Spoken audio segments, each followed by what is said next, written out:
वेतन आयोगासमोर विविध कर्मचारी संघटनांनी आपल्या मागण्या आणि प्रस्ताव मांडण्यास सुरुवात केली आहे.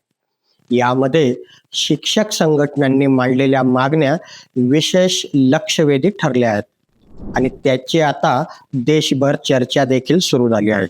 या मागण्या नेमक्या काय आहेत आणि आयोग त्या प्रस्तावाचा विचार सकारात्मक करणार आहे का?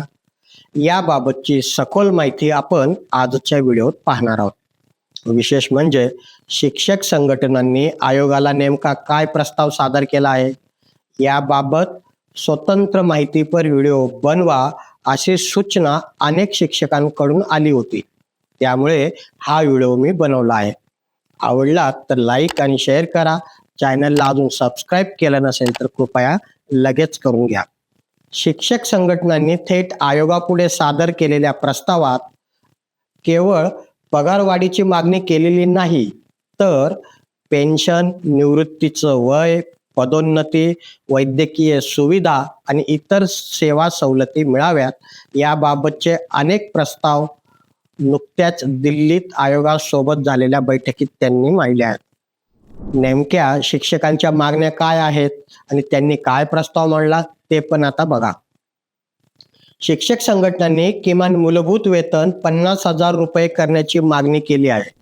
काही संघटनांनी तर लेव्हल 6 मधील शिक्षकांसाठी सुरुवातीचे मूलभूत वेतन 1,34,500 रुपये असावे असा प्रस्ताव मांडला आहे.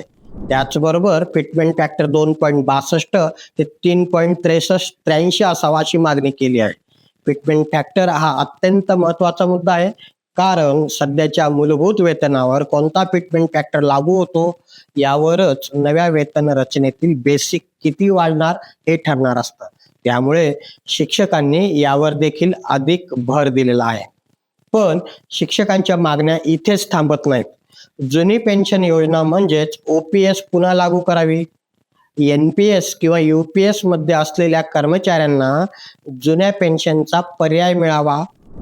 आणखी एक महत्वाची मागणी म्हणजे शिक्षकांचे निवृत्तीचं वय 60 वरून 65 वर्ष करावं.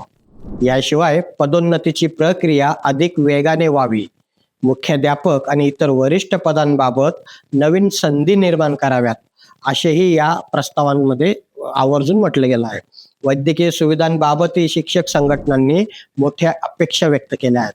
कॅशलेस मेडिकल सुविधा, त्यात OPD आणि IPD उपचारांचा समावेश करावा. तसेच ग्रुप इन्शुरन्समध्ये देखील वाढ करण्याची मागणी त्यांनी केली आहे.